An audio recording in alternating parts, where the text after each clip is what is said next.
social media handy, and you'd like to share that this is going out, you can look for us on Facebook, look up the Muskegon channel on Facebook.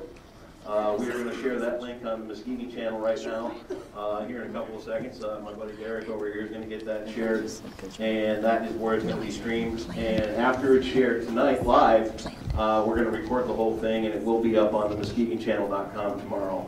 Local media thing here that we've developed and have kind of made a little dent in the media with. It's been kind of an exciting project to do here in town. So I'm kind of waiting on the cue from Derek. When we're ready to roll, are we ready to roll? Are we live? Very good. Welcome, and thank you all for coming to Muskegon Community College tonight. My name is Andy O'Reilly. I'm going to be your panel moderator. Let me take a second to introduce the people that are here tonight to talk to you about trafficking in the sports industry. First up, it is Senator Judy Emmons. She is one of Michigan's leading voices on the realities of human trafficking. She's been working at the grassroots level with real-life survivors to craft legislation aimed at stopping the unthinkable crime of trafficking. The senator of mid-Michigan native is a fifth-generation farmer, mother of 3, and grandmother of 5. She serves more than 250,000 constituents in 5 counties: Clare, Gratiot, Isabella, Mecosta, and Montcalm County. During her 3 terms in the Michigan House of Representatives, she has served as the majority vice chair of the House Appropriations Committee, the minority vice chair of the Military Affairs, Veterans and Homeland Security Committee, and chair of Families, Seniors, and Human Services Committee. Within her community, she's served 12 years on the Central Montcalm Public Schools Board of Education, including 6 years as the president. Senator Judy Emmons is here. Thank you for coming, Senator. David Manville is retired after in 2010, after 36 years as a practicing social worker and 22 years as a custody mediator facilitator in Wayne County. Since 2011, he has been a bachelor's degree in social work advisor at the School of Social Work at Eastern Michigan University. He's developed and teaches one of few, if not the only, human trafficking class at a 4-year university in Michigan. He's presented at more than 40 conferences and trainings related to this subject. Manville is expanding his interest in human trafficking to ritualistic and cult trafficking, issues with Native Americans, children exiting from foster care, and issues related to the eco-destruction due to labor trafficking. He currently serves as the faculty advisor to the human trafficking student organization Unmasked. He is the faculty advisor for human trafficking student organization Unmasked. I read that twice, didn't I? He is a member of the newly formed Michigan Abolitionist Project Ann Arbor chapter, Washtenaw County Anti-Trafficking Task Force, and has worked in the state of Michigan's Governor's Human Trafficking Commission on rewriting protocols for foster care for youth and human trafficking. Welcome. Anny Donewald is the founder and CEO of Eve's Angels and the Armed Campaign, with nearly a decade of experience as an advocate for victims and survivors of the commercial sex trade and fight against human trafficking. She has created support groups and outreaches in cities across the country, opened the largest survivor-led safe home of its kind in the country, and is an international published author. Donewald regularly advises political, religious, and educational sects on the sex for sale culture and its effects on society. Her expertise stems from her experience as a survivor in the commercial sex trade, placing her as a forerunner in the movement to stop the selling of sex for money. She serves on government advisory boards, national panels, and works around the clock to abolish domestic slave trade epidemic. Give Anny Donewald a nice round of applause. And I can throw in from a personal note, she's a remarkably awesome person and a very dear friend. I think the world of Anny. I wish I had a mic right now. she said she wished she had a mic and she'd probably hit me with it, which is fine. And finally, Connie Nesberry is here. She's a licensed professional counselor and limited licensed psychologist in Michigan. She's worked with hundreds of clients recovering from post-trauma stress in a wide range of circumstances over the past 2 decades. She's been a presenter at national and statewide conferences, college classes, and local events. She has shared her expertise on radio, television programs, and dealing with domestic violence, trauma recovery, and professional ethics. She has served on many statewide and local boards and currently volunteers with the Suicide Prevention Committee. She's recently produced a nationally syndicated radio documentary entitled criminal sexual conduct, what needs to change, focusing on culture, awareness, legislative action, and survivor healing. Her firm, Connie Nesbury International LLC, has a vision for a world without violence and a mission to promote compassion through understanding. Its projects include podcast, educational training, motivational speaking, and consulting. Please welcome Connie Nesbury. Whew, my part's done. I will turn the microphone over to Anny Donewald, who is going to get our discussion started this evening. Annie? It's all yours. It's a lot of pressure. I don't think anybody can hear me. You gotta grab the fat one. Yep, gotta use Oh, both of them? Oh, fist. There you go. It's okay to laugh in here. It's really inappropriate for me to say that because it's tight. Everybody okay? We all know what we're talking about? It's trafficking. So I wanted to call this I called this meeting because I think that with everything going on in the news, with the sports and the sex scandals and everything happening with the downfall of the NCAA, and they've made it appear as if it's about, do I really have to hold both these? Yeah. Oh, well, all right. This is happening. No, I'm cool with it, I just wanted to make sure. Give me another one, I got another hand. I wanted to talk about, I think it's important, and I think everybody on this panel, first of all, for the fact that you guys are here, and this is not about me, but everybody else on this panel, like, I'm really underqualified to be sitting here with them because they are, in the state, the experts for sure. I just pay them all off to let me come sit up here so I can fight them off. Not enough. So with the NCAA coming down, everything coming out in the last year of me and my children coming out of a ring, it was time, you know, I found that the timing was right, and it was right, you know, with them and their support and several other people to just come out and talk about the thing that they don't want us to talk about. So I think that, you know, one of the number one ways that they use to keep all of this going is intimidation and to keep us quiet. And so I wanted to make sure that we had an opportunity, and it just kind of fell in our lap, because I met Connie through this guy over here, who's always starting trouble in my life. No, whatever. And talk about the fact that what you're seeing in the news is correlated to trafficking. I think it gives a more specific view. I think that the insights that I've learned over the last year and the realizations that I've had, and then being able to name it and then own it and accept it, has been very freeing for me. And I know, you know, this is being live streamed and everything came together, and I met my friend Lucy. The more I'm learning about it and the more we all get together and talk about it, the more it's time that somebody has to sit with a microphone and talk about what this is. This word trafficking came out, I don't know, as a household name, right? Like there wasn't a word called trafficking a while ago. And now we have this nice little word that we can package it in, but unfortunately everybody's definition and package of it is looking different.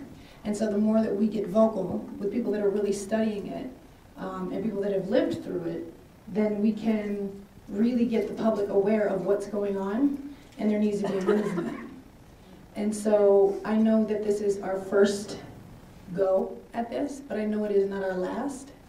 And little did everyone in here know you guys are about to have a job when we get done with this, because now you're educated and you have to do something with what you know. So you're just officially employed. I'm just giving you a heads up. I want to talk about, where do we start? I would like to talk about how all this started unraveling. I opened up the Safe Home in November of last year, and a level of hell broke loose on my life that I was not expecting. And the further it went, and the more that it went, the more I realized that my family was behind it. I grew up as a basketball coach's daughter. I do not speak with my family because I think that, you know, you either serve love and people, or you serve money and fear and greed, because greed is at the root of all of this. And I'm probably going to be talking about trafficking this whole time. We're all going to be talking about it, and everybody is at their own level of learning and familiar with the subject matter. So if you don't, this is like the 400 level class. So if you don't know what we're talking about, you're going to want to go home and do a whole bunch of research and catch up, because I cannot catch you up right now. Okay? So no pressure if there's questions at the end and you ask one and I don't answer. But after this, I really think you should go home and get the foundation if you don't. Like, what's trafficking? I came here to learn what trafficking is. Don't come here to learn what trafficking is, because I'm about to throw you into the ocean. So I hope you brought your swimmies. In February, when I was still escaping a ring that I did not even know that I was in and that my children were in, right before I opened up the home, I was trying to study best practice for psychological, like what would be best for the girls in the home. And I allowed a therapist who invited me to come learn about how the brain works with trauma.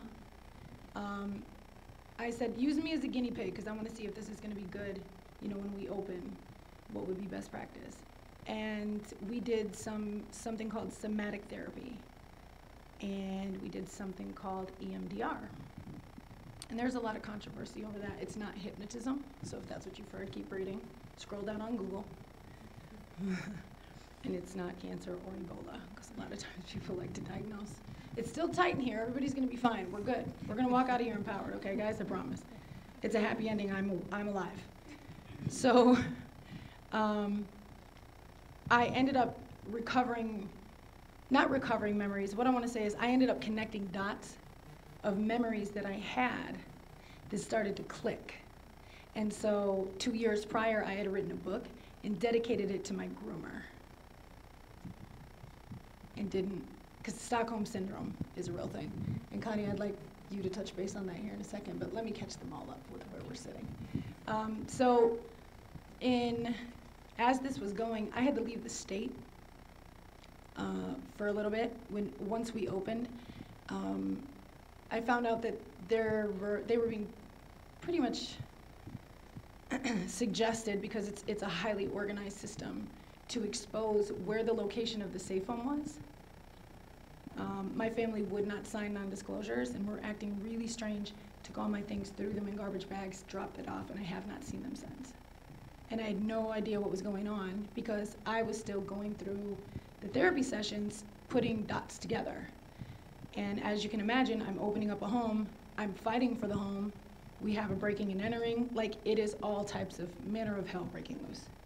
So come to find out, I was in litigation against my father's attorney, because it was a setup to shut it down. Because if I got free, they don't own me anymore. So, or my children, because that's what they do. People have babies and then they sell them. So as this goes, and I remember, and I'm putting dots together, and I'm having to strategically figure out how to make sure that I stay alive and my children stay alive. Senator walked me through. And with that, because I had to let people know where I was, I had to talk, I had to tell people, and I had to be careful who I was talking to, but I trusted her. So there was some other people that I trusted, but so no pressure. She saved my, no. There were some people that I told, so basically what ended up happening, what saved my life was, I told too many people.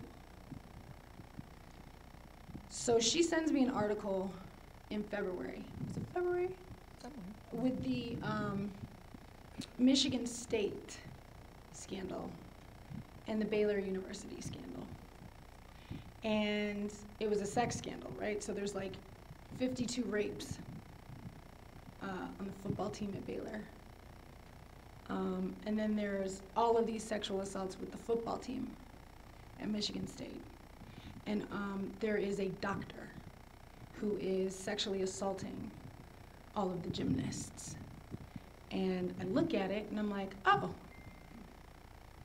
he's the groomer.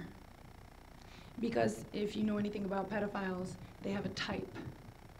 So it's a certain age, it's a certain race, it's a certain thing, right? But this was across the board, a different age range, and a different races, different sizes of girls. So this wasn't his sick fetish. He was being paid by the university to groom them, and they were being sold. Because when you're traumatized, especially as a child, you get stuck in that position. And so my mother was my groomer. So I'm constantly around basketball teams, and I'm constantly around the donors, and I'm constantly around all the sports. And I'm putting the dots together, and I look at this article, I'm looking at these articles, and Senator said, this is trafficking, like, you're gonna be the one that comes out with this. And as I was looking at it, I would trigger. I'd be like, I can't look at this, remember? I can't look at this. I can't see it, I can't put it together. But there was something interesting on all the schools, because then we started looking up, I started looking up more, and it was Title IX.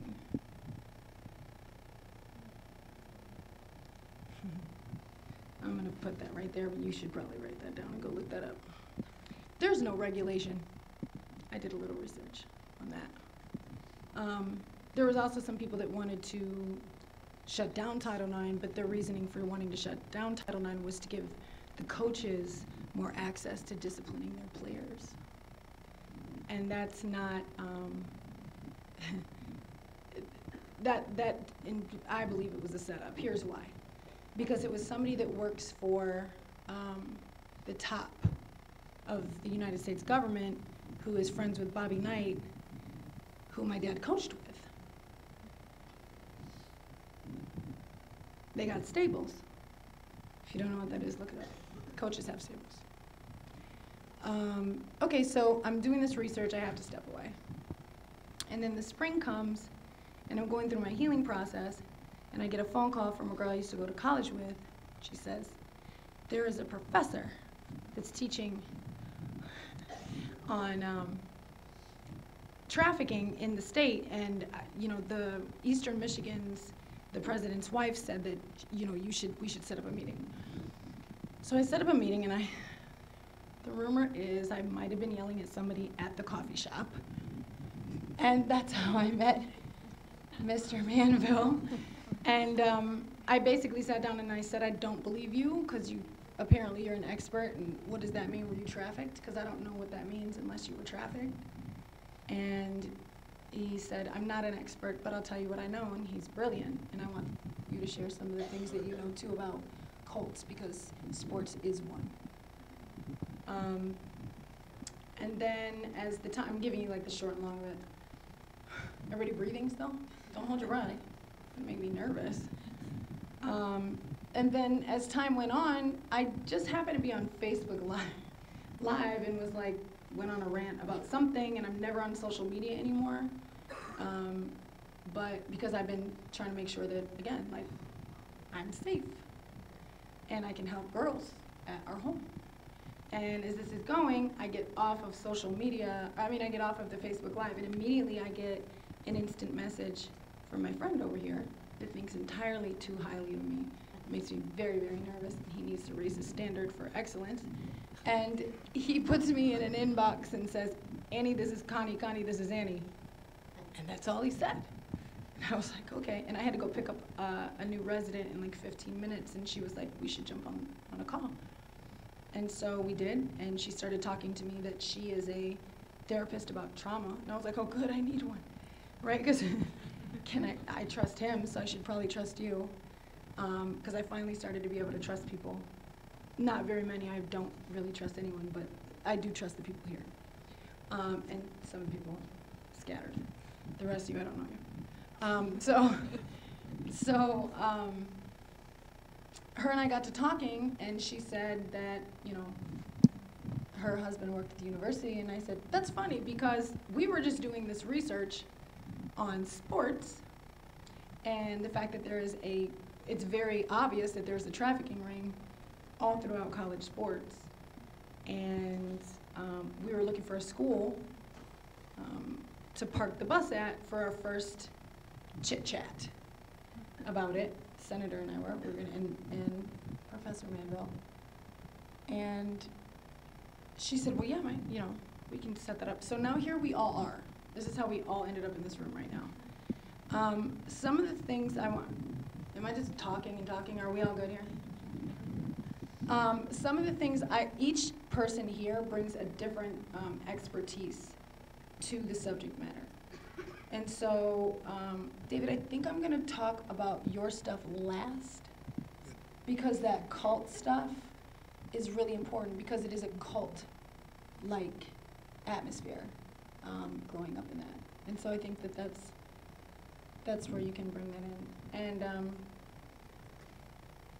Senator, I want to talk to you about Title IX, and I want you to speak on the, wow, what was that? Oh, did you hear that? Okay, good, making sure. I want you to speak on what the trauma does to victims of this crime. Part of the reason why we are talking about this is because there needs to be an overhaul of selling people. And then whatever you want to add, you just tap me on the shoulder. No pressure. There needs to be an overhaul as a society, and I know that every revolution and every movement never started from the top. Like, if we wait on government officials or the athletic departments of places to do something about this, then we are never going to change it. Whereas if we as a group of people in Muskegon, Michigan, all come together and decide that we're going to start something, we're going to start it. And it needs to start. Because selling women and children and the effects that it does to me and my kids and my family, meaning the girls that I have at the safe home and my friends, and we are imploding as a country if we don't stop this. And so if you don't do anything out of fear, so you're afraid, so you're not going to do anything, then you're part of the problem. And the door is right over there, and I am okay if you get up right now. In fact, I respect it because it's truth, and truth is my currency. I just give you, we're not judging. Like, I respect it. But if you sit here fake, and you continue to allow this to go after you're about to learn what you're about to learn from all of us, who know firsthand, and then these poor people, pray for them twice because they had to watch me go through this. And they've studied and they've spent time and they've invested finding out what it's really about. If you stay and you know and you don't do anything, you're part of the problem. And that's where we're at right now. Tell me, Senator, when you first read those articles, what was it that you were reading that caused you to get a hold of me? You get the wireless, stand by. That one. We all have to handle two microphones? No, you should be good. Oh.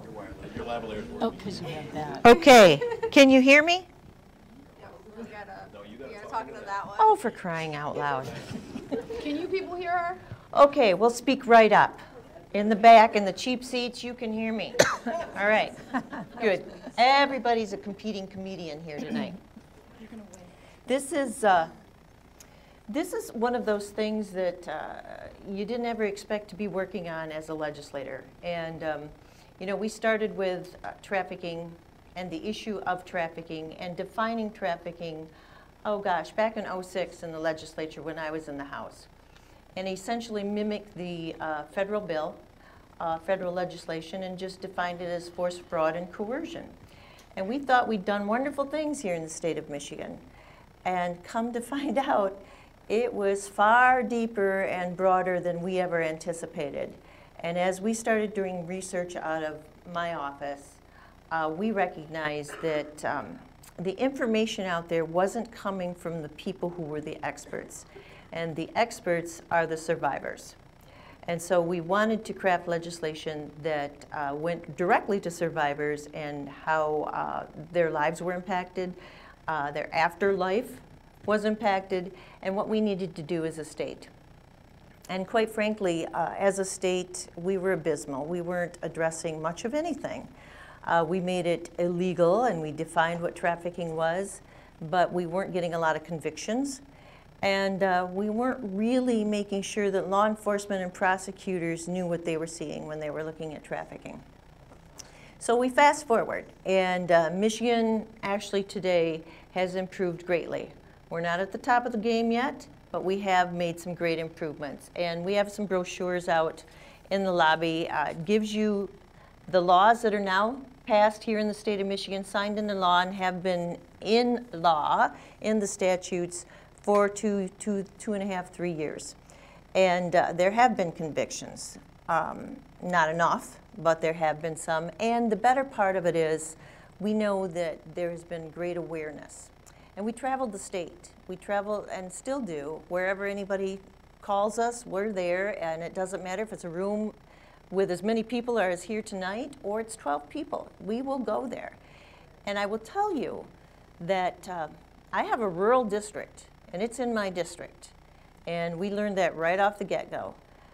It is in every corner of the state. You could probably go from every direction here from this room tonight and find it down the street. But getting folks who live there to recognize it is part of the key here. And so when we looked at these articles and we started seeing the situations coming out of athletics, it concerned me because everything is intertwined. And when you see Baylor University and you see the resignation of Rick Pitino from a head basketball coach, the only one I think that's won a championship in the NCAA and professionally in the NBA, things are tied together. And quite frankly, we recognized the situation with the doctor who is going to trial from MSU who worked there. Linkages. And then you can take that a bit further and you will see out of Hollywood, Harvey Weinstein. And you're right, when people say nothing, bad actors continue. And that's not a pun. So it's up to each of us. And grateful that we are for all the activity that and the input from people around the state who actually made calls to their legislators and sent emails, because you would think that legislation addressing various issues with trafficking, such as, let's say, the statute of limitations. The statute of limitations when we started was 6 years for an individual who had been trafficked. And not nearly long enough, because most survivors don't recognize it as trafficking for many years. We actually wanted to eliminate that statute of limitations. However, when you're dealing with individuals across the state who are representing their districts and interest groups, you don't always get to the end game that you want. But we did get further than 6 years. And we ultimately ended up with a piece of legislation that sets the statute of limitations in Michigan at 25 years. Now we can go further, and we'd love to get it eliminated, but that gives time for individuals who have been trafficked to recognize it and to get the help that they need, and then hopefully go certainly after the trafficker. But more than that, as we go around and we talk to people, and it's just now within the last year that I've been hearing this everywhere I go, always people are saying, well then, there's the survivor, the person who is trafficked, there's the person who's doing the trafficking. What are we doing about the person who's doing the buying?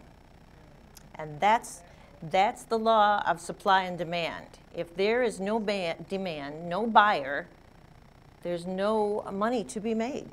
So our goal is to focus on those who are doing the buying, and we don't hear much about them. And that also then ties into whatever sports structure, social structure, however you want to phrase it, throughout the state of Michigan and across the country. And we have more work to do as a legislature, and you as citizens, we want you to weigh in, because it does take that initiative for people, the voters, to weigh in with their legislator and say, this has to be done. We can't continue down this path the way we are. I'll stop there. More people to talk. That was well said.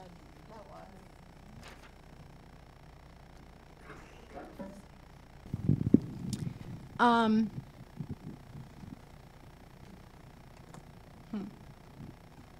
That's right. Everything you said was right. Connie, can you talk about what, so I want to go back to the statute of limitations because I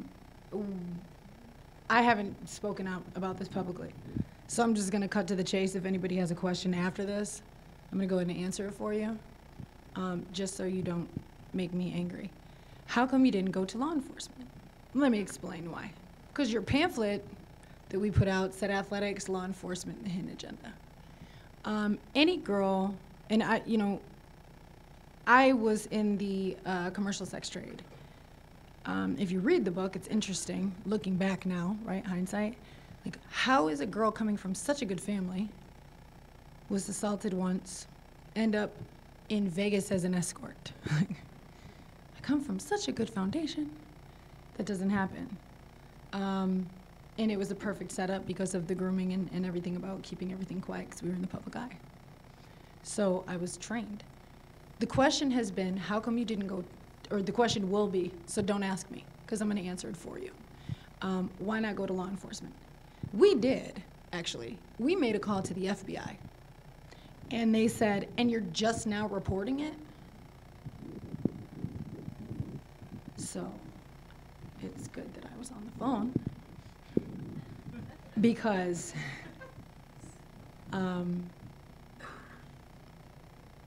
yeah, we just now reported it.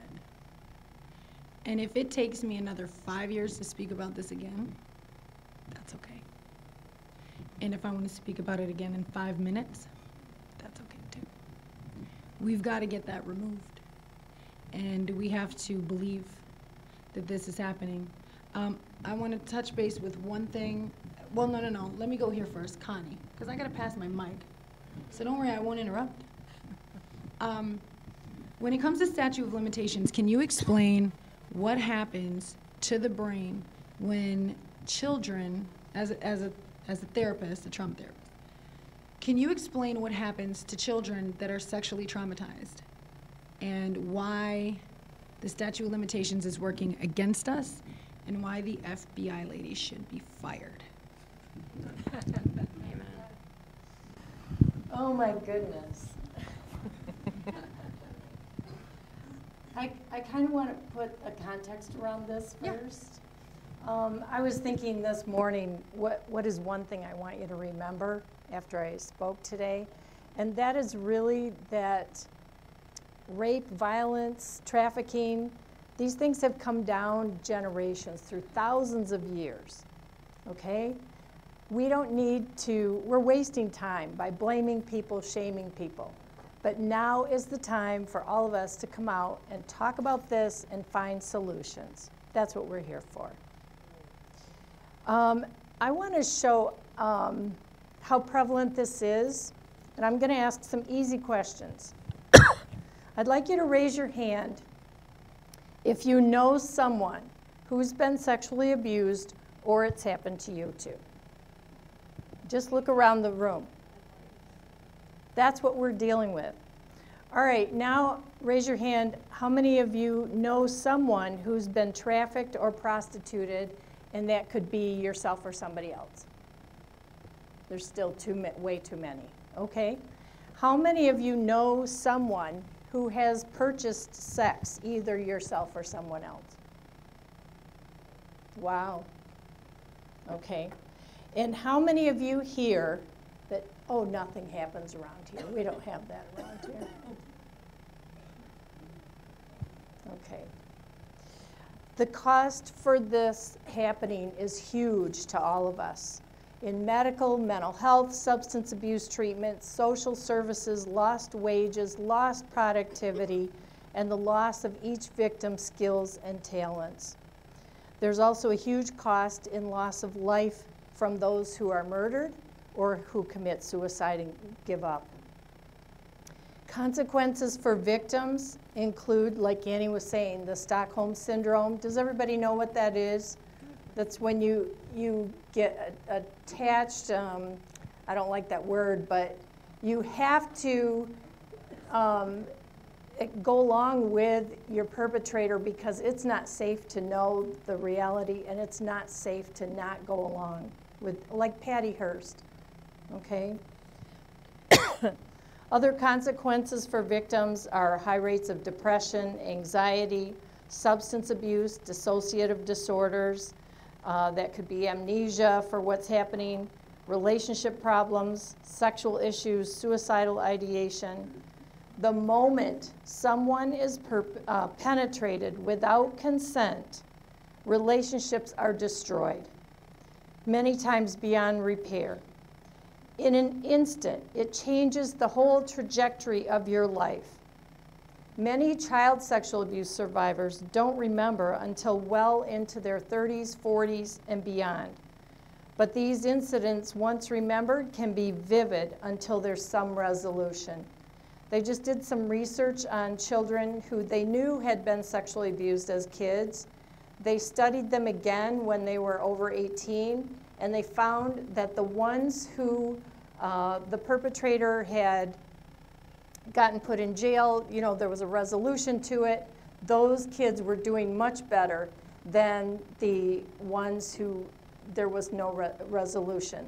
The child didn't get away, they were kept with the offender, whatever. The odds of a child, an abused child, being trafficked are very high. I'm just hitting my notes here. Talk about why. Well, that's part of the Stockholm Syndrome kind of too again, or the denial. Also, it can feel like you're growing up in a situation that you don't know it's any different anywhere else. It feels normal to you. I recently produced this, as Andy mentioned, this 4-hour radio documentary on criminal sexual conduct. And I interviewed 22 people from across the country. And during that time, it was very clear to me that our system is broken. Education and awareness is vital. Shifting our culture and language to one of respect and equality for all will remove the dehumanizing excuses for abuse. Many times, offenders will give their victims animal names, or she asked for it, or, you know, oh, she's just a slut. They dehumanize the person so that they don't, I don't know, so they don't feel so guilty about it, I don't know. But it's a pattern that has to stop. One of the things you can look out for, if you hear someone joking about another person, laughing that they got hurt, calling women names, saying all women are prostitutes, they're all asking for it, that person's a problem, okay? We need to be able to focus our efforts on offender treatments in a way that's not shaming, so they'll come forward for help, but that clearly defines what's appropriate and inappropriate behavior and what consequences and what reparations are due.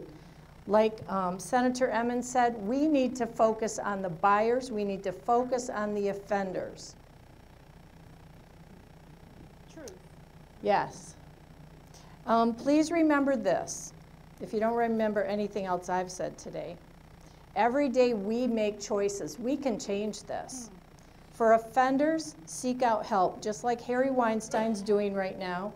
It's never too late to make a choice to change your behaviors. Unfortunately, we've taught men to never be vulnerable, never show emotions, and that's hurting us all because it's a huge barrier to an offender getting the help that he or she needs. For victims, I want to say never give up. Keep telling until someone listens to you. FBI, over and over. Somebody, keep telling people. Find a path to keep yourself safe and heal. And it's never too late to heal, and healing is possible. When they show you a picture of a PTSD brain that's damaged, I'm sorry, but you can heal that, okay? That's not permanent. It's just like you have a cut on your arm, it'll heal. Your body knows how to heal, but it takes time, and you need help. For everyone, please learn as much as you can about sexual abuse and trafficking and trauma recovery, and find ways that you can help. Okay, I'm about to segue because she just set it up. Sorry, okay, there we go. So, you brought up something important about men. So the last time I was talking, this really like rocked the room. I was talking to a room of dental professionals. I'm trying not to laugh because I'm actually looking at my intern who was there and everybody's jaw was on the floor. But this is what happened. So I noticed that there was a lot of men there, and I'm noticing that again.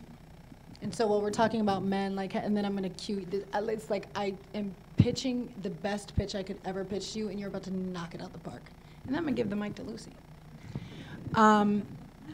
So men, how many men can, the men, because I can only, like I'm looking at a brick wall kind of, so can men raise your hand so I know how many, just if you're a man, right? Oh yay, you're a man, sir, you can go ahead and raise your hand. There you go. There we go. It's not a trick question, we're good. So here's the thing. We have this culture, and this is where we're all failing, and this is our responsibility, if not anything else. I recently had 2 people that were supposed to help at the safe home provide their services with, it doesn't matter. And they decided that it wasn't safe, so they needed to be safe. And that's a problem, because you're now part of the problem if you're hiding in fear. I just actually stopped a friendship of mine because of it. Well, I don't know if it's safe. Oh, okay, so your life is more important than all of the rest of ours? Ooh, just got relevant. Let me get back to the men though. I like you, I don't know who you are, but I feel like you feel me in a lot of ways, and we're gonna talk later, because you got fire and I like you. You can say amen and yes, that encourages me. Everybody else in here is holding their breath. So come on and preach. In fact, next time I'm speaking, if you're ever there, sit in the front row. I gotta have a hype man. Okay, so here's the deal. As a culture, as a society, man, I'm talking to you, so you gotta focus. Put your phones down. If I'm to say, as all of us, right, I'm to say the name Marilyn Monroe. Everybody know who that is? Yeah, because she's a sex object. But she's still an object. So we're failing the class. We get an F. Okay, men. So what we've said as a society, oh, men will be men, you know, they're just going to the bachelor party, it's fine. They're gonna go to the strip club. And so here's the deal. Next time, you guys decide that that's what you're gonna do, because you know, boys will be boys, right? Yeah, I want you to walk in there and imagine that's your mom. I want you to imagine your mother on stage.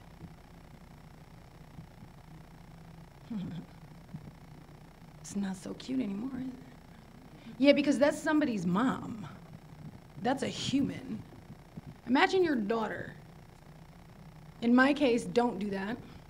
But if you have a healthy, any type of healthy relationship, that's your kid. That's your sister. That's your wife. There she is. You gonna give her $1?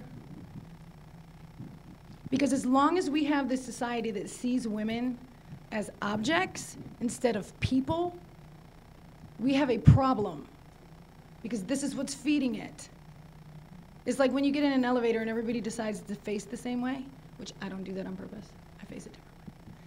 But everybody just, it's like we're like sheep, and all of us need to wake up right now. And men, here's the thing. You can go ahead and clap in the back, I see you. Here's the thing. Women, how many of you, if some, you know how you get, all of us have been assaulted, I don't care what you say. You know, if you're from here, you've been here for more than 5 minutes, we've all been assaulted or harassed. If we're walking down the street and some man, you know, it looks at us like they're a tiger and we are a piece of me, right? Like, this is a problem. Women, how many of y'all wish at some point when that has happened to you that there was a man there that said, hey, knock it off? How many? For real. Don't you wish? Man, I want you to look at everybody. Everybody's hand is up in here. And if you're not, you're lying. We need you to stop selling us. We are not for sale. We're to be protected, and we're to be fought for because we're important. We have a problem in this society when this country says that women are the minority. We're a minority group, we're women, but we are 51%. I'm not good at math, but I'm not that bad. Jesus, help. Okay, so now I'm gonna give the mic, and then I got one more thing to say, and then I'm pass the mic to her, and then y'all get to ask questions. What was I gonna say? Oh no, I'll say it afterwards. I got it, it's fine. My brain works. I want you to address the male portion of all of this, and your studies, and then the cult stuff. Can you pull that off? Just cliff note it. Got this? I gotta pass you the mic so I can't interrupt. I always interrupt, and so I feel weird not having the mic. I'm like, pick me, I wanna raise my hand. Stand by. All right. I always like to start off whenever I go someplace that when I go into a new community, I go to Google and I put in there escort services for the local community. You are aware you have escort services over in this area, I hope. Okay. When I Googled it this morning, there were 9 directly tied to Muskegon. Really? Yes. Well, wait a minute. I'm not done. 9 tied directly to Muskegon. And there was 29 on my provider website. And then when I went to another website, there was at least 10 pages, and each page, and I counted them, each page had 14 different sites. So just for your small little community over here, you're talking about close to 200 sites that you can get on and look for escort services or dating, or the ones on MySpace actually have pictures and dimensions and services on there. So this is in your little area itself. I also have to do a little bit of change with wording, and I understand why people use the term sex trafficking. I understand why they use pimps, but I have a rule in my class that I teach that we cannot use those terms. Because I think everybody in this room, that if you think of just the term sex, you usually get a smile on your face. It's something consensual. It's with somebody that you love. You're doing whatever you're doing because you want to. And you're with somebody you care about. Well, what happens to these women, we're talking mostly about women tonight, but this happens to boys all the time too. So my view, and I teach my class, is that we change this term from sex trafficking to rape trafficking. It's a change in your mind of what happens. Because I can guarantee you there's no female or male in this room that voluntarily has sex 10 to 20 times a day. And if you is somebody, I'd really like to talk to you afterwards. Okay? So when you're forced, when you're bought, when you're owned by somebody, that's rape. That's sexual assault. You have no choice in what you do. You cannot say no. And when I buy you or purchase you, you belong to me for that 15, 20 minutes, whatever it may be. My second term, then I'll get on to what Annie wants me to talk about, is when you read the paper and you see a story of 15 minor prostitutes were saved. Child prostitutes were saved. Child It doesn't go together. Child, prostitute, according to federal law, and correct me, Senator, if I'm wrong on this, the age of consent federally is 18. So we go by the federal statute that says anybody underneath the age of 18 is automatically assumed to be a victim of trafficking. Okay? So those terminologies. And then my last one is, if I look at somebody and say, she's a prostitute, you conjure up this image in your mind of what a prostitute is. But just switch one little word there. If you put the word in there, she's being prostituted, again, it changes your image of people. So my class gets this the very first night every semester.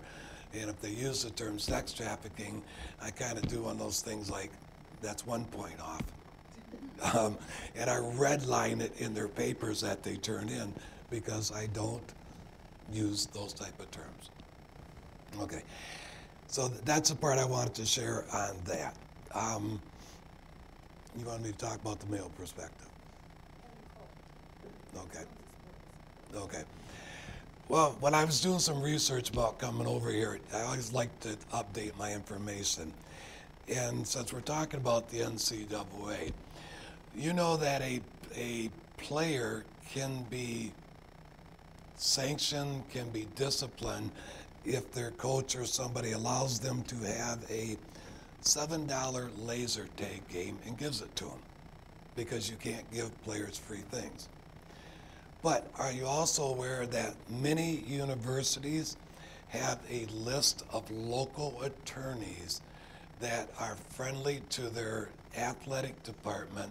So if one of their players gets accused of sexual assault or of rape or anything of that nature, that they provide these athletes with this list so that they can go and they can talk to these attorneys. You can't quote me on the date, but it was either 2010 or 2011. The NCAA came down and told these universities that if you were going to use this list, you had to make sure that the athlete was making some type of payment to these attorneys because they couldn't give it to them for free. But here's the part that really gets you upset. They provide this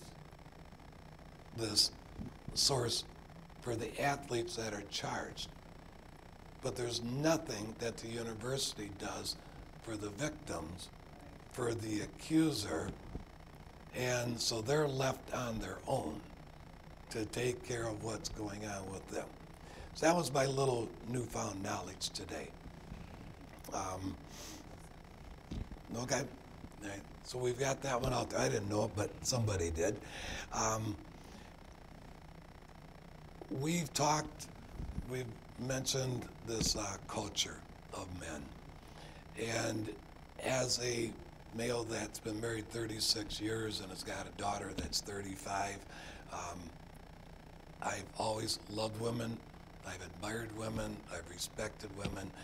And this is a real difficult topic for me, because when you're asking the question about how many people have done this or done that, there was another study. This has to do with this male part.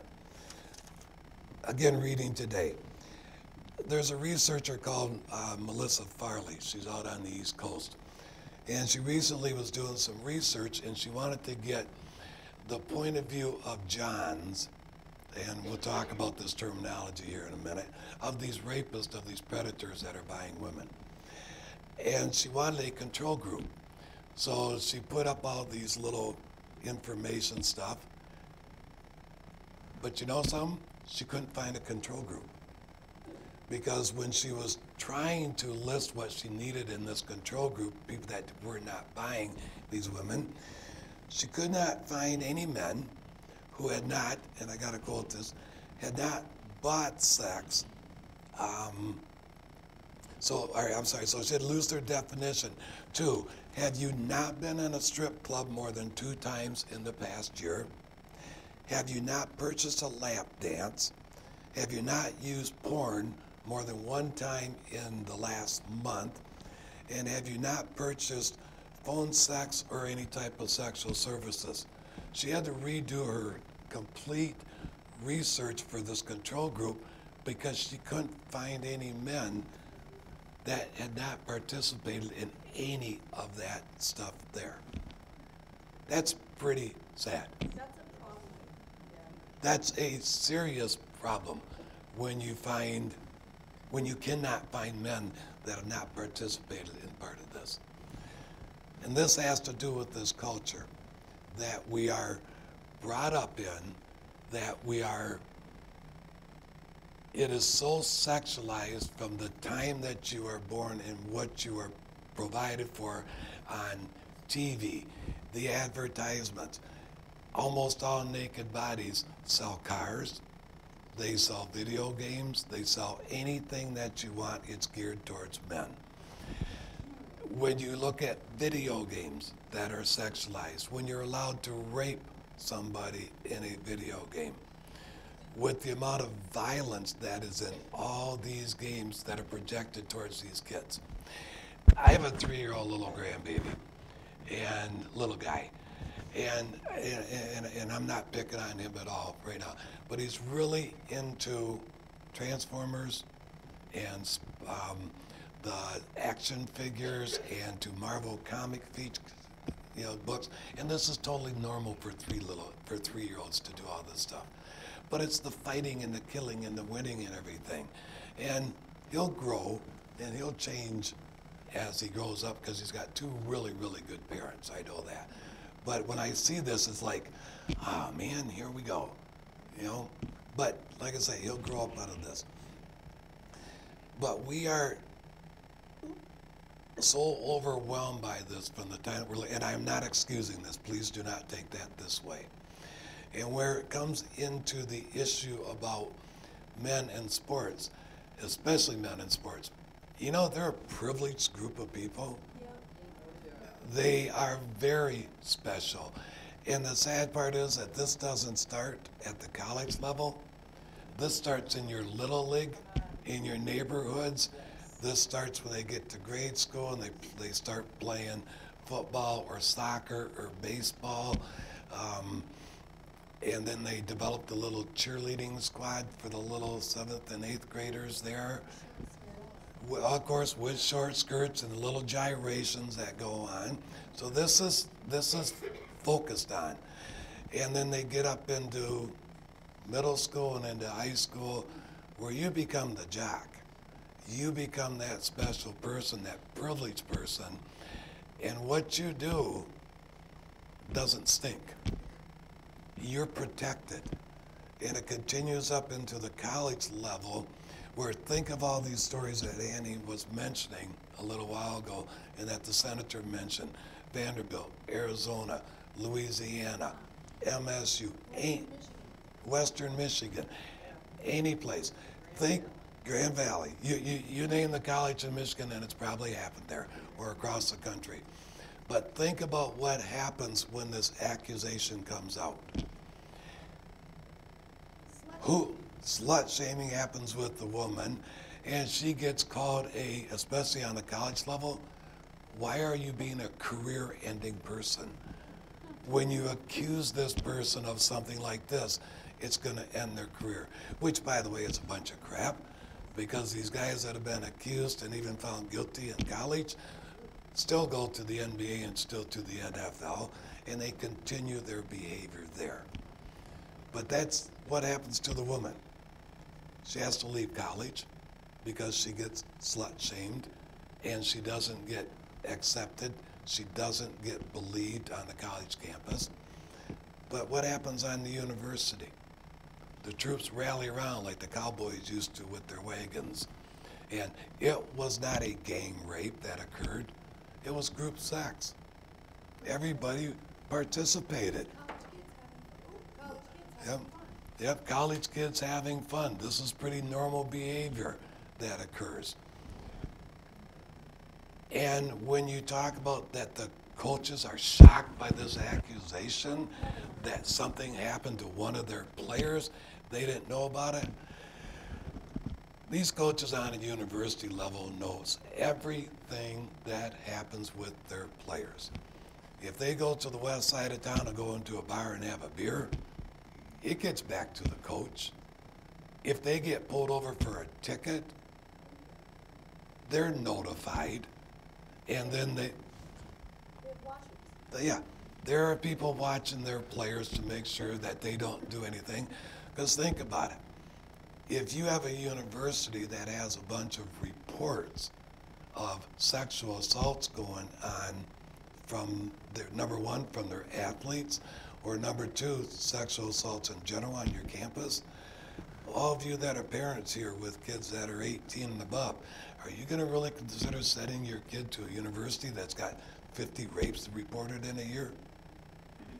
Most of you young folks that are in here, especially you young ladies, I'm pretty convinced that before you came here to this community college, you checked out the stats for this area.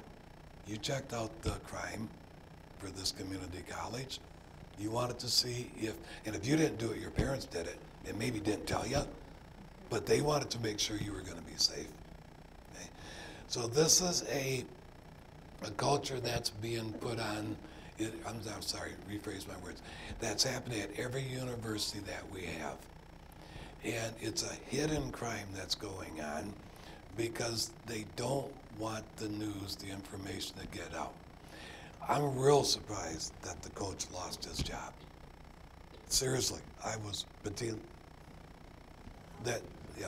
I'm real surprised that he lost his job, because if you look at all these universities, it's usually an assistant coach, an associate coach. They had to. They had to. What? Here, you need both of them. They had to. I'll tell you why he lost his job. They had to. Because there was too much smoke and there was fire and he was the fall guy. So this is what we're seeing when we see athletes finally get kicked off of the team. They bring them in, they haze them, okay? The coaches, the whole system, they get hazed, which is grooming. And then if there are such things as, they're bringing in girls, they're bringing in slaves, and there's rape going on, if you tell, there goes your scholarship, and you'll be the fall guy. You will be the fall guy, and that is how this is going on. If you read the article about Baylor, like there's an article with the timeline, and the timeline said that the basketball coach was recorded by saying, let's just pin murder on him, we'll get rid of him. And so it was a disaster because it's constantly covered up. So he had to take the fall because there was too much smoke. And so the coaches, you have to understand that with this trafficking stuff, it's a system. Anybody got a calculator? Because I'm about to run you through some numbers, and then I think we can open it up for questions. Cult stuff. We'll come back. Cut you off. No, that's okay. I didn't even have the mic to do that. I stole it. The system, it's a hierarchy, okay? So then there's like the little managers, they keep, get the girls, right? When you're on a recruiting visit, what kind of girl do you like? Are you like this kind? Okay, I'll be right back. Go and get her. There you go.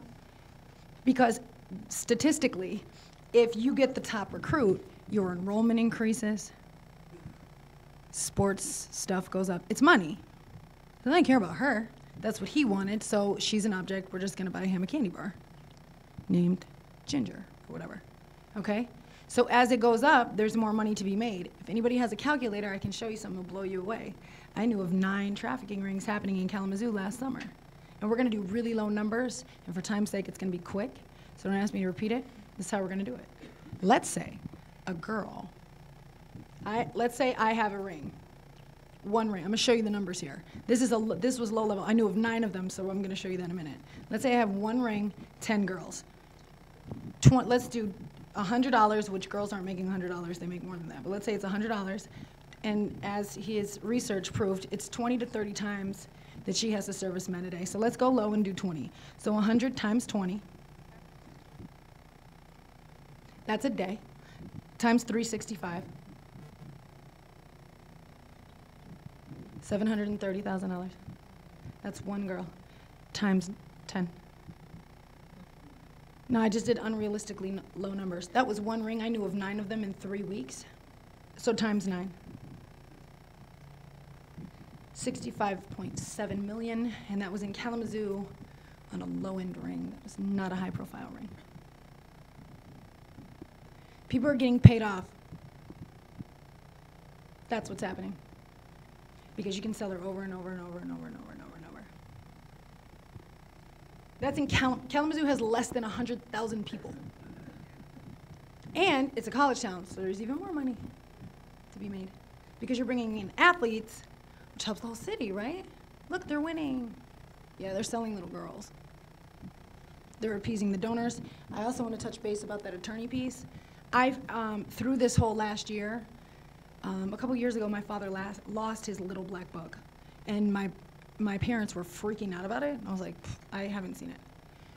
We ended up finding it when my daughter sold her car. He left it in the glove compartment. And it had criminal attorney numbers in the little black book. Why would a retired basketball coach have criminal attorneys?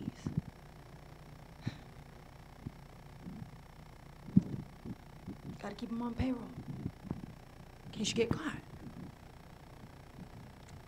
The higher it goes, there's more cushion. So the top one, it's just like dealing drugs. It's the kingpin. Cult stuff. Do you want to touch base on that, or you want to do that real quick? You've got really important stuff to say. Can you do like a 3-minute rundown? Go ahead. I can go after you. Okay. I'm making it work. After making me drive 3 hours over here, and I got to drive 3 hours back to Eastern.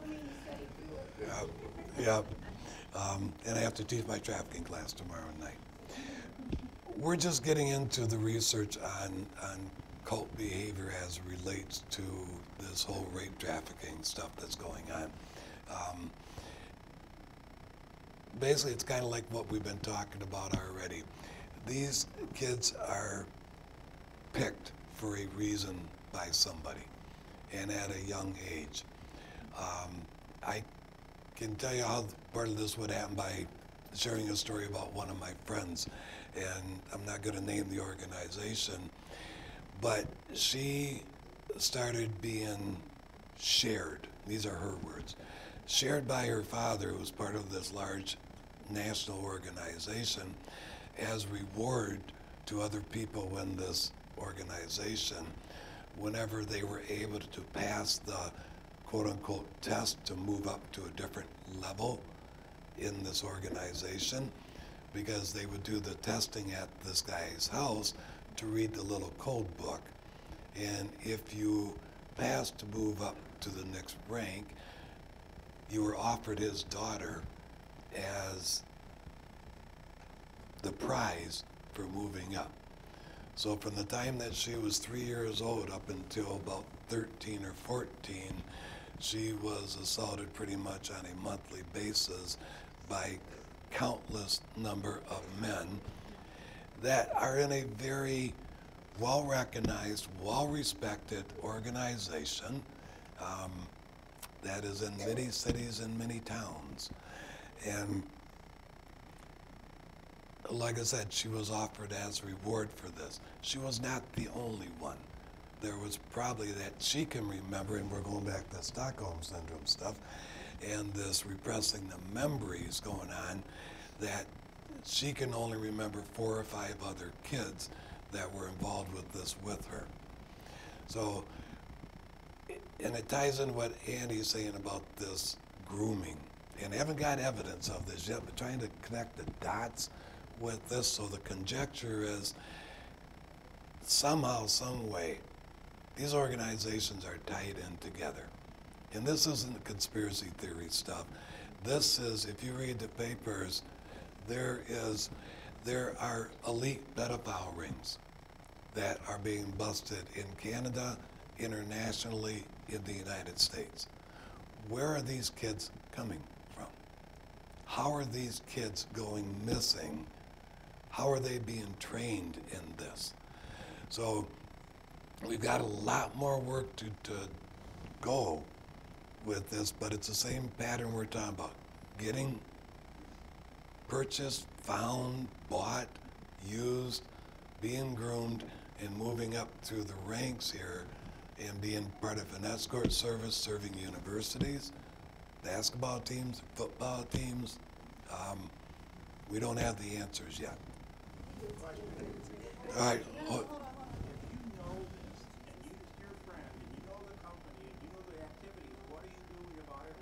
We're here talking to you so you can help us, because the law enforcement will shut this whole thing down because they're being paid off. That's what I said earlier. Now, before, whoa. We're not doing questions yet, so you're gonna wait. Give me the mic. And I'll answer your question when it comes time. Yeah. Can we ask how many law enforcement are actually here? All right, we're gonna do this That's a real quick and then- question you need to ask your community officers. Why weren't they here Any tonight? girl from the commercial sex trade knows that we don't go to the police. So what is it that you want us to do? You gonna help us? You gonna come to my house and protect me? Because you can, I love it. That would have helped me for the last year. Here you go. Double mic. Or not, okay. Hey, okay, so I'm so glad that we had the experts of like the psychology background and like all the research and all that. I'm gonna give you the actual experience. So you guys ask how it starts. Well, when it started with me, my parents groomed me. And how they groomed me was they took my close family friend, who was also my soccer coach, and had him rape me for a year. And when I didn't say anything to them because he was a family friend and I was scared and didn't know if I should, and I was being told that if I did, I'd get in trouble, I didn't say anything. So that next year on my birthday, my father started to rape me as well. After that, it got to be multiple men and women.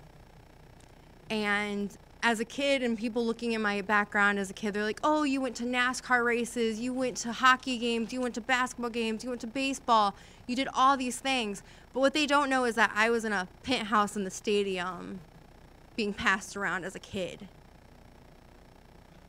To the players who didn't care that I was a kid, who didn't care that I was doing this against my will. And so, you know, as I got older, and I realized, you know, what was happening and that it was wrong, there was already cops involved in this. There was already judges involved in this. There are lawyers. You know, so who do you go to as a teenager? Because you know that you're in danger. So who do I go to? You have to find safe people. And because our world is so shut down about all this and they don't know what's going on, there's not many safe people out there. And I love a lot of the people that stepped into my life and tried to help me. But they were stupid in some of the things they did, including calling the cops. Because what happened when the cops got called? I got my butt kicked when my parents found out. And I also got gang raped. Because you got to condition them back to getting quiet again. Exactly. Because that's how it's bred. So they torture you for hours, days, however long it takes to get you brainwashed again into this, to not speak to anybody. And so, you know, you guys ask like why we don't go to the cops and why so many people fall victim to this. It's because not enough people speak up. You know, if one of those basketball players, if one of those NASCAR drivers would have said, hey, this is what's happening, and actually voiced it, then it would have stopped. Eventually it would have stopped. And that's the problem is, you know, and I'm going to be honest with you, it took me till I was 17 to get away from my parents and put into foster care. And I thought I was safe. But to find out my CPS worker wasn't on it too. I got put into a foster home where I was just as abused. This is normal. It's very normal. When I was 11 years old, I had my first child. My first child. And when I was 15, I had my third child, and my parents sold him at 4 months old. So as we sit here and we ask like, well, what are we supposed to do? we're supposed to talk. And, you know, when Annie and I met, we started piecing our dots together, and we're like, holy camole, like, we have the same stuff. Like, we can tell you about certain places, you know, like, it's just crazy. And it's like, wow, I feel a little bit of normal because there's somebody else who's speaking with me right now. Because for all these years, it's been, I'm alone.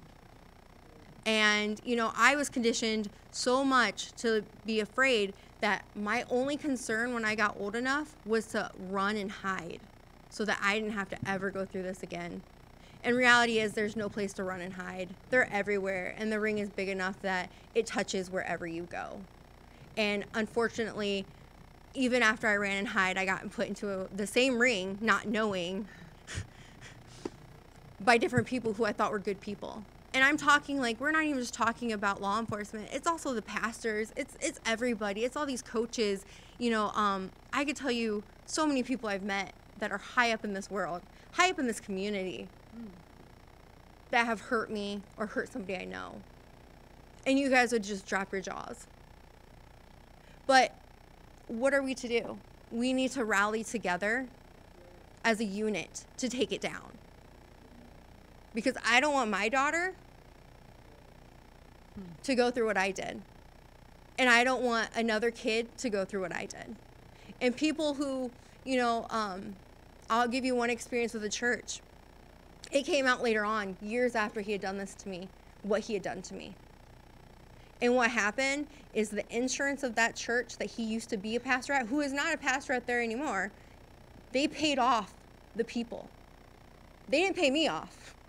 I refused. I stood alone while the other 6 people got paid off. And what did he get? He got a year of counseling. And he could still be a pastor. We were also, the thing is there was a swimmer that got charged with rape. And in the articles that my intern was doing, she made a genius point that when we're describing her or like a victim of trafficking, it's a prostitute, like you said. You know, it says, but when we're talking about him, they start quoting his times and his awards. Or like the football players. We started talking about his positions, how many yards he got. Yes, sir. I loved it. I have to say one thing because I'm watching some faces in here. Here's what the reality is too, folks. 99.5% of us men are good. We don't do this. We don't participate in this. We don't buy women. We don't hurt children. There are lots of really good men that respect women and would never even think about this, okay? So I don't want you, because I was seeing some eyes moving here. Not every guy is like this, okay? We are good, okay? You just need to do what you have to do to respect that. Every guy that's in this room is here for a reason. We usually don't get this many men here. And it means that you're interested in it, that you want to learn, that you want to go back to Annie's comment, that men are supposed to be protectors. We are supposed to be here to make things good. And I'm not being stereotypical. I'm not talking about this masculinity stuff. This is what's in us, is that we protect, we thrive, we take care of injustices, and we step up to the plate to do that. And it's the same thing with the police. Not every cop is bad. We know that, okay? So I just wanted to clarify that with everybody so that whenever you look at this picture, you don't automatically see this. Yeah, don't get paranoid. Because women, especially in this, every woman in this room, when you walk out of this room tonight, it's dark out, you have to walk to your car. You were doing this before. Every woman in this room thinks about her safety in her mind when she's walking alone at night from class or going someplace. You automatically do that. I find that very sad. I find it very sad where the university says you have to have a self-defense course or a rape prevention course that's taught to the women. My university does it. But my university and most universities don't teach men on what you're not supposed to do. They don't teach men how to respect and protect and take care of the other people on campus that happen to be women. I find that ludicrous that we don't do that. Stole another bike, so I can interrupt.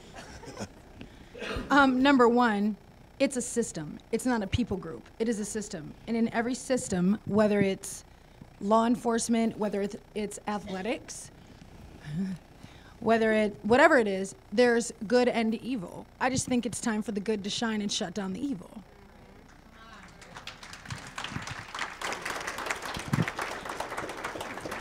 And by doing that, somebody's telling me the mic's not on, but I'm really loud, so hopefully y'all can hear me in the back.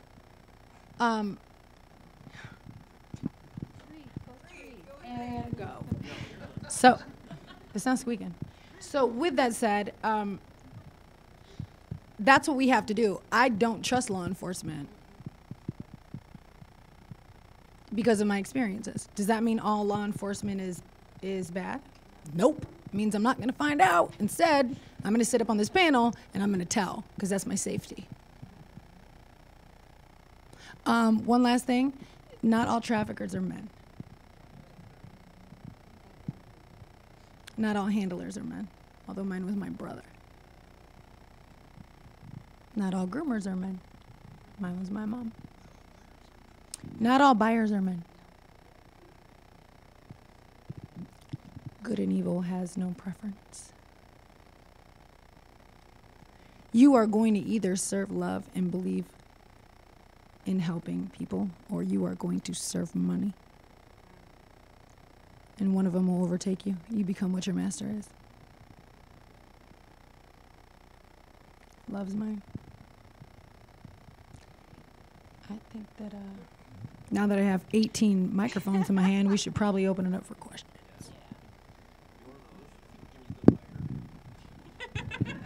All right, so with our wired confusion, here's how it works.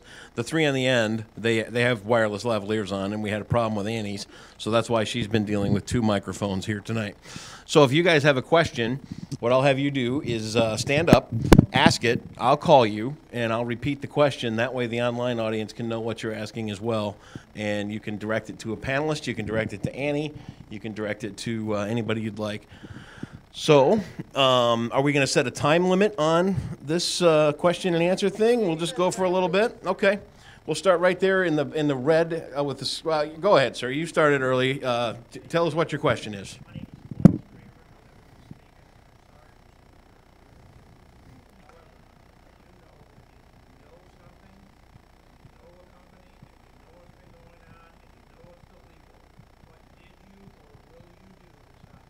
All right, the question is, if you know something and you know a company and you know something that's been going on, what will you do to address the problem? And that is being asked to the professor down on the end. So we'll send him, Annie, send him a wireless mic that's right in front of you, and he can answer that. His lavalier is on, so he should be good.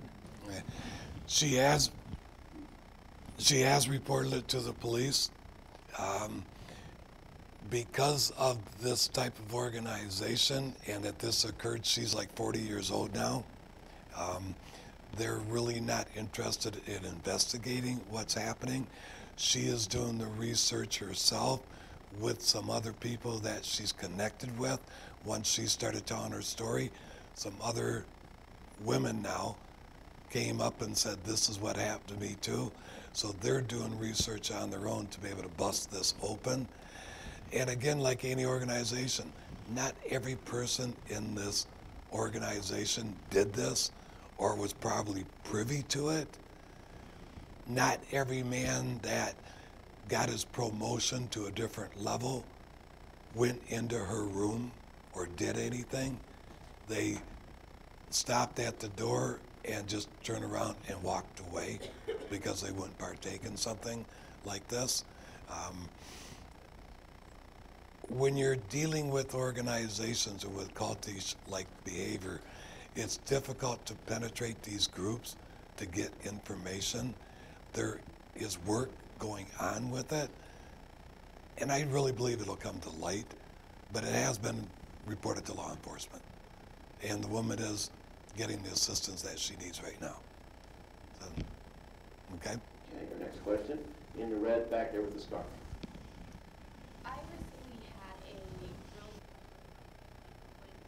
were staying overnight at a hotel, and we were there towards the end of the hot tub being opened, and it was just us girls. And in walks a gentleman and a very young lady, and we immediately all had that gut feeling. We just knew something wasn't right. And we were so freaked out by this that everybody got up and got out. But I could not say anything. But I want to know what I could have done to maybe be more effective. Because what I saw was a man in his 40s and a girl who was maybe at the end of high school. And it wasn't right. But I couldn't be silent. So I turned around and I said, "Excuse me, but do you feel safe being alone with this man?" Well, I got a lot of slack. But the problem was I was stalled. I couldn't go any further because she didn't speak English. And he started cussing me out. "What the blah, blah, blah, that's my effing daughter, blah." And I'm, "Oh no, she's not. No." And it was just, but I didn't know what else I could do. Because even if I would have called the police, what would I tell them? All right. Some young looking girl. What would be an action that somebody in a situation like that, because I think everybody here and every person I know is a pretty decent person and wants to do what's right, wants to help. And I think now that our eyes are opened a little bit more and we can see and recognize a little more, what can we do when those situations actually come up? Okay, so the question was, a person here in the crowd saw a suspicious-looking couple in a hotel. They were out on a weekend away, and a much older man and a much younger woman who didn't speak English. She made a comment to the young woman about, "Are you feeling safe with this man?" And it got a little heated after that. She wants to know what the appropriate steps are and what's the best plan of action. Who wants to take this one? There you go. I really think that the answer, Jesus is Lord. Okay. I really think that the answer to this would be social pressure. I think that it's, you can't hear me? Do you want me to get louder? Because I can. Okay, no problem. This is not my fault. I think the answer is social pressure. First of all, let me ask you, can you stand back up so I can see you? Can you stand back up? Okay. So, did you feel afraid for a second? Why?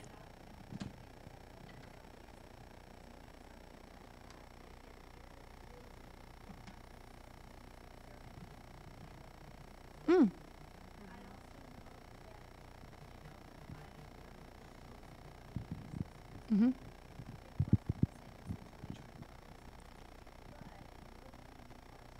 Right. That's really good. I like you. So, I'm glad you did. That's number one for me. I think that this is where we're all sitting in this room, and this is what I want. I want there to be social pressure. Because, again, there's good and evil in every system. Okay. So we can't go, well, what if he's a bad cop? What if he's a good cop? What if he gets covered? Okay, let's just get something done. And so I know, sitting here with these people and their support and the work we've done together and their understanding of me, by the fact that they're sitting here with me and there's people here that are here with me, I feel safer. I'm safer that way. What if y'all would have gone? So, tell me how you know her. Because bullies don't like to be confronted. And eventually, evil will overplay its hand, and they will fall on their own sword. Make sense? I don't care what he said. Find out.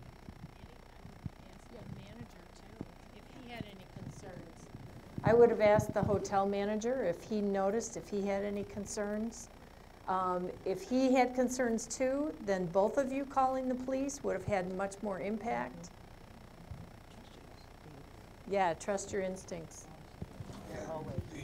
You're actually asking for what to do at the time to call 911.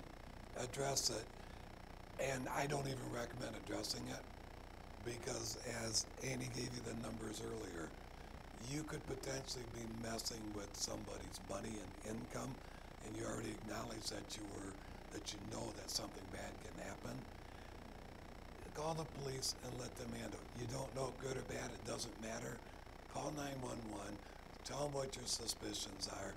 This girl, 17 years old, whatever, doesn't speak English, but she's with this older guy, and he does speak English. He says it's his daughter, but really? She doesn't speak English? Come on. I don't know math either, but 2 plus 2 does equal 4 sometimes.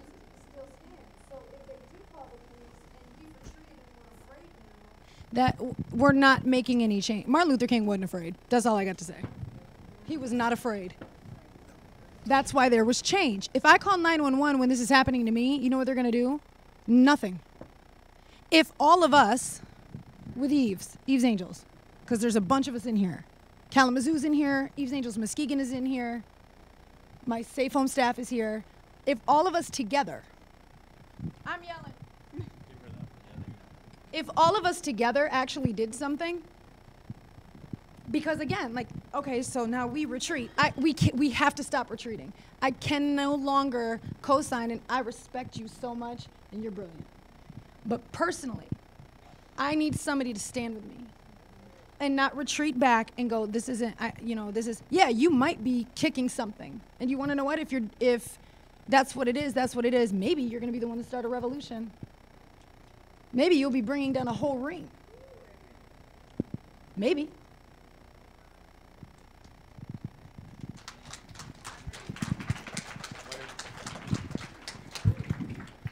All right, next. Oh, follow-up.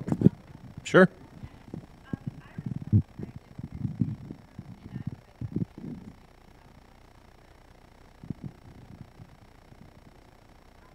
Huh, I understand.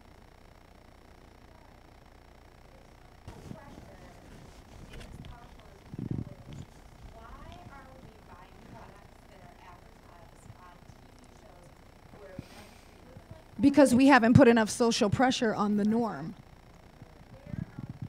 We're starting right now. That's why we're all here. But it's not going to get worse. It's now got to get better because it's got to break. Because I have a big mouth and a lot of energy, and I don't sleep a lot.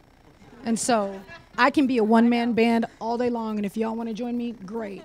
If not, I'm going to stop this.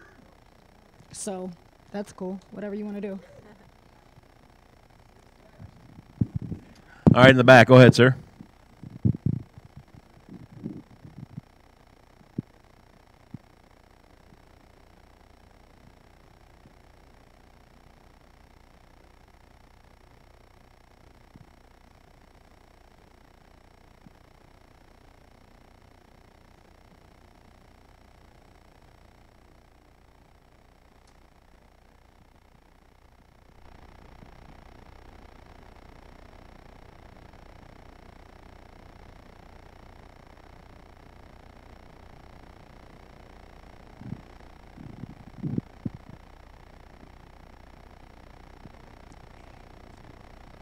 The question is, from the back of the room back there, the question is, what are the signs to look for? If you're not familiar with what to look for in trafficking, if you're not familiar with what goes on in a community and that kind of thing, what are the warning signs? What are the telltale signs? And we'll send it back down. I thought I heard your question as, what can we do to learn the signs? Huh? Yes. And what I was going to say is, I happen to know that the president of this college has an open door policy. And I would urge all of you to make an appointment and tell him that you want a class in human trafficking here, or you want panels like this to continue so that we can keep sharing information on this topic. I think what you need to do is you need to read. You need to get on the internet go on YouTube, type in signs of trafficking. You know, you have to be wary of everything you read, but start getting more and more information on your own so that you can recognize this. Every one of us, I mean, when I started getting involved with trafficking stuff, it was because I saw a pop-up on CNN about Mauritania, the last holdout for legal slavery. And this was 7 years ago, and I'm like, wait a minute, slavery's been outlawed in every country in the world. But still today, 2017, you can go to Mauritania, you can still buy somebody on the streets. And then things started coming up about child sex tourism and about labor trafficking, and I just started reading and then read some more. And then started buying books and read more because I have this morbid fascination with how you can buy and sell another human being. I'm a social worker, I've been one. I can tell you the dynamics of domestic violence, of sexual assault, of anything else you want to talk about. We can have a conversation. I still don't understand this buying and selling. And so until the time comes when I do, then I'll continue doing what I'm doing with it. So read and adjust your brain with as much as what you can. Piggyback on that because David is right. The research is out there, there's information out there, and I'm going to tell you something that I stumbled across that completely took my breath away. And it was by chance. And I finally found the website that I found it on so I could find it again so I could tell you what it is. It is called fightthenewdrug.org. And I want you to listen very closely to these numbers. They are based on the year 2015. And this is the data from the world's largest online porn site. In the year 2015, 4,392,486,580 hours were spent on this porn site. In that year, people around the world spent the equivalent of 500,000 years watching porn. This feeds this system, and it feeds this kind of culture. And thank goodness you're all here to become more aware and then go out and be warriors. Truth. You got it? In the front. Yeah, all right. My question right over here in the front. Go ahead.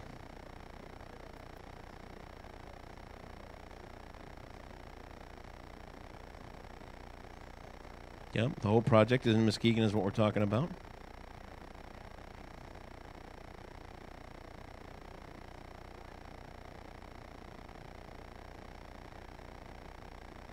Sure.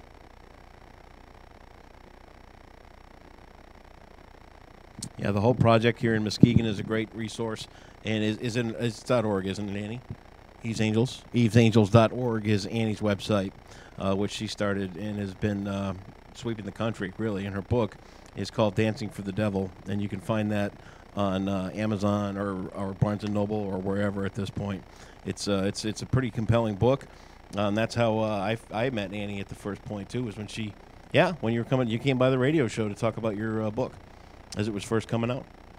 So a whole project, and then EvesAngels.org is where you'll be able to touch Annie online, direct connect with Annie. Yes, over here.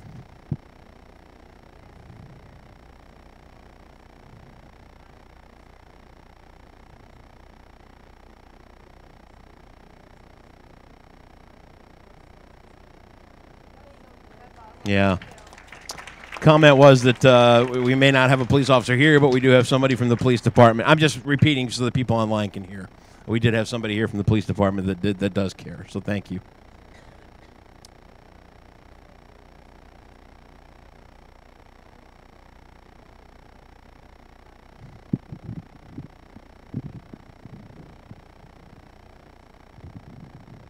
Probably not. See exhibit A. See me after class. Can we talk after class? After class. Where am I? Can we talk after this? We need law enforcement to stand up. and not be afraid of other law enforcement, because it's the same good old boy system. So if you want to be a voice, which I believe you, I think that's great. We need you. I will say this too, and this isn't a shameless plug or anything, but we did cover this on, I think we talked about it on the Muskegon channel a couple weeks ago, to get the word out. Yeah, it was, and I've had Annie on the radio in the past, and we had a feature about 2 weeks ago talking about this event coming up and things like that. I know we're kind of pinched when it comes to good news in Muskegon and active news and relevant news. It's kind of why I started doing what I do. And it's tough. We don't have adequate news here, and that is why you did not find out that this is going on. And this is kind of off the subject, but there are people in Norton Shores that don't know what's going on in Orchard View. There are people in Roosevelt Park that don't know what's happening in Reese Puffer. We're starving for decent news here, and it's a serious problem in Muskegon. It's not quite as bad as what we're talking about, but it's a relevant and real issue. So we're working on it as hard as we can. Any other questions? In the back. Sure, go ahead. Oh, she's got a real quiet voice. In fact, we'll just let her even talk.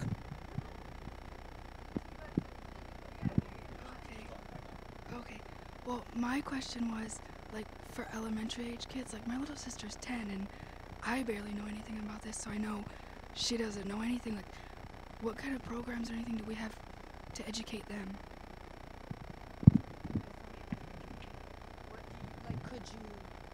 What you're saying is that you find a need here, and you would like there to be one. You want to talk about that being 11?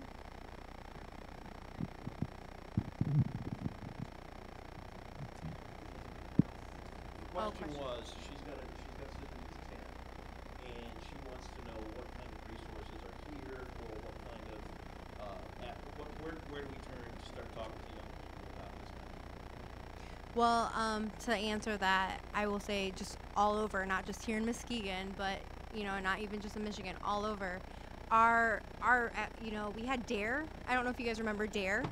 Okay, that's like not even in our schools right now because they cut it.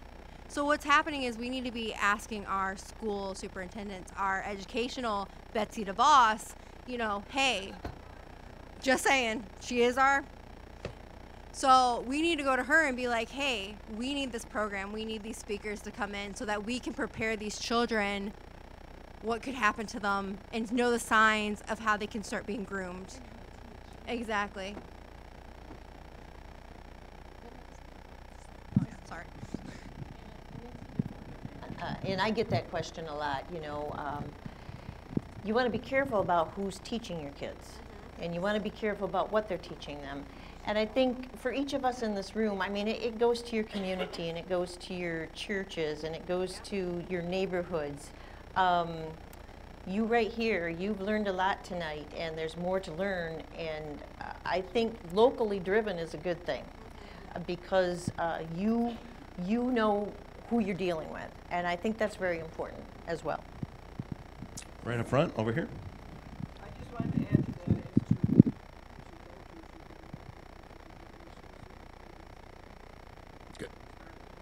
Start talking to local superintendents is what you're saying. So start that talk with the local superintendents is what we're hearing here from the crowd. Over here.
First, I love you. And secondly, do you see what she just gave? She rattled off a list.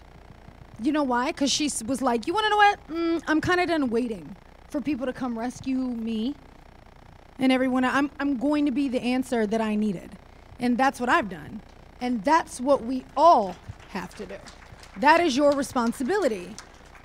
We have got to lock arms and say, this is it. Because there's safety in, like I said, there's safety in numbers. I would love to partner with anything you want to do. All right? I don't know if I can call on everybody. I got this one. Go ahead, Priscilla.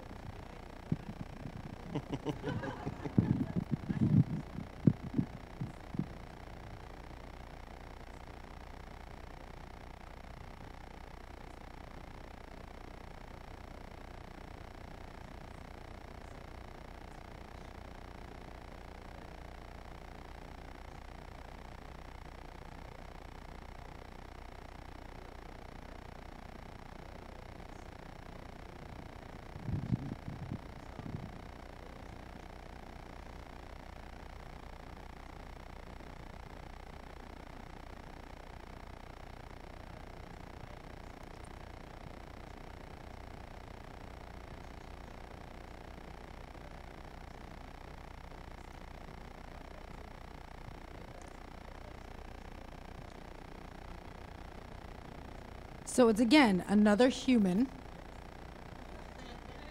helping other humans.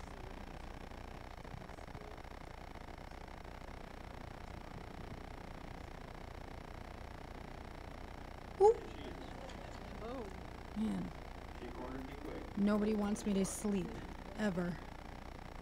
So there's people in here that are doing stuff in your community. That's how we do this. And then more and more people snowball. Right behind Priscilla, the black coat. Black hole.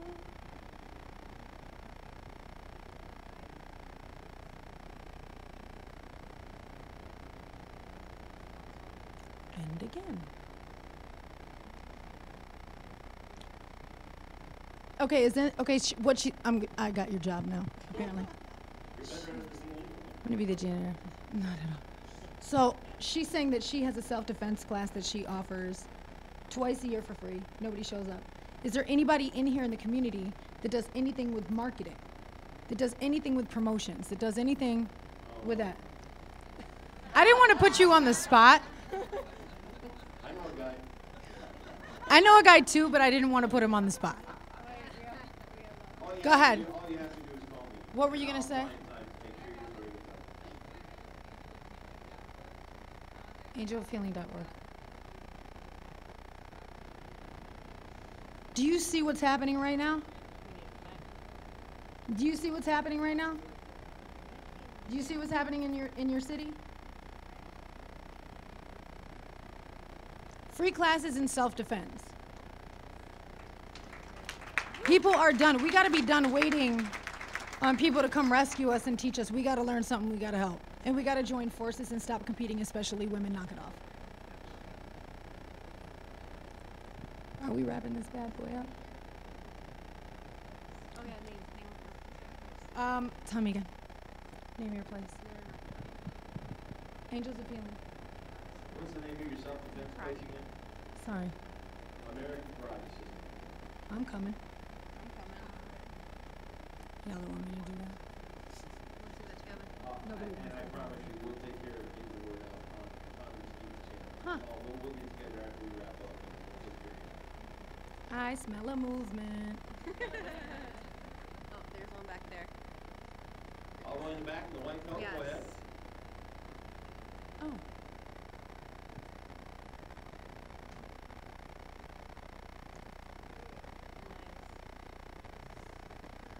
That's my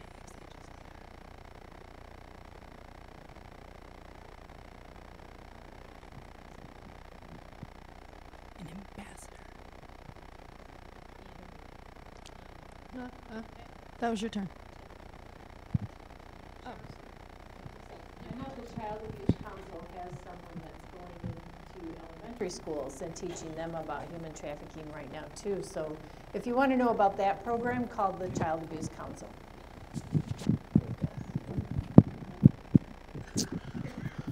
All right, so it's about 2 hours. We appreciate you guys being here. We appreciate your great questions, and we certainly appreciate you taking the time to come out and learn about a really difficult subject. I want to take a second to share a thought with you to throw things back in Annie's face just a little bit quick. She said I needed to pick higher standards when I came to picking heroes, and I'll tell you something about Annie. I didn't know her from Adam when I first met her, and when I heard her sit and tell her story on the radio that day, what I learned just by hearing her tell her story is that I know somebody who's escaped slavery. I know somebody who's given her life to God. I know somebody who's turned her life over to the betterment of everyone she comes into contact with, and I honestly can't think of anybody better to have as a hero than Anny Donewald. I would like you guys to give her a nice round of applause. And she's over here going, "You're going to make me cry." And if you think I haven't gotten past giving a rat's ass about making you cry, yeah, okay. Our thanks to the professor down on the end. Thank you. Give him a nice round of applause. David Manville. Thank you, too, to Connie Nesberry. And as she said, the president of the college has got an open-door policy. She enforces it. With a heavy hand from time to time, I hear. And our thanks to Senator Judy Emmons as well for being here tonight. And thank you guys, too, for coming out tonight and being a part of this.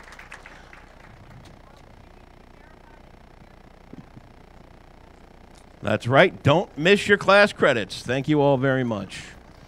You're a great community, and we're proud to be here and be a part of you. Thank you guys for coming out tonight.